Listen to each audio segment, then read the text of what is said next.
अस्सलाम वालेकुम व्यूवर्स।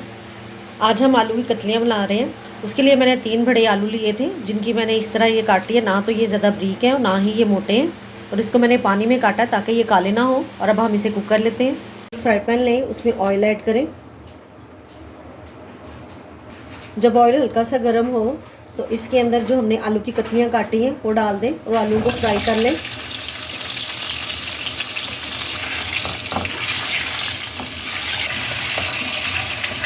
को मैंने 50% तक फ्राई कर लिया और अब इसे निकाल लें। आलू निकालने के बाद उसी ऑयल में 1 टीस्पून सौंफ, 1 टीस्पून ज़ीरा।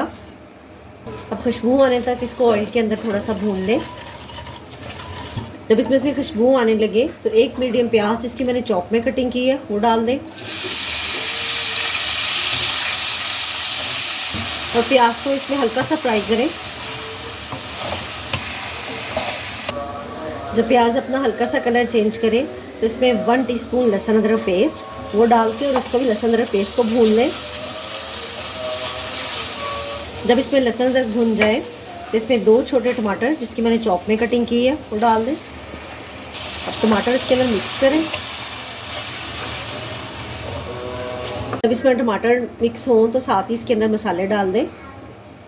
1 टीस्पून नमक, हाफ़ टीस्पून पिसी हुई लाल मिर्च, हाफ़ टीस्पून कुटी हुई लाल मिर्च, 1/4 टीस्पून हल्दी, 1 टीस्पून धनिया पाउडर। अब इसको इसके अंदर मिक्स करें।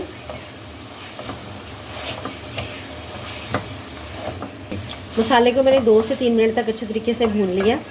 अब इसके अंदर आलू जो हमने फ्राई किए थे वो डाल दें। अब इसके अंदर आलू मिक्स करें।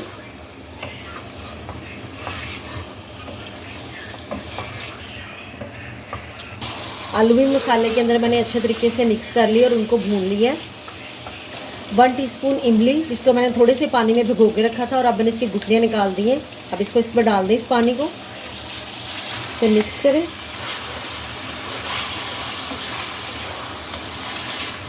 अब इसमें थोड़ा सा पानी और डाल दें। अब इसे मिक्स करें।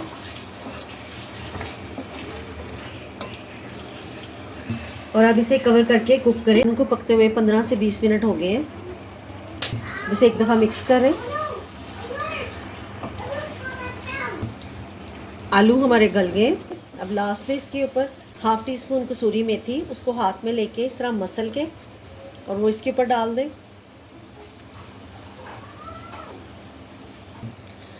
हरी मिर्चें थोड़ी सी कटी हुई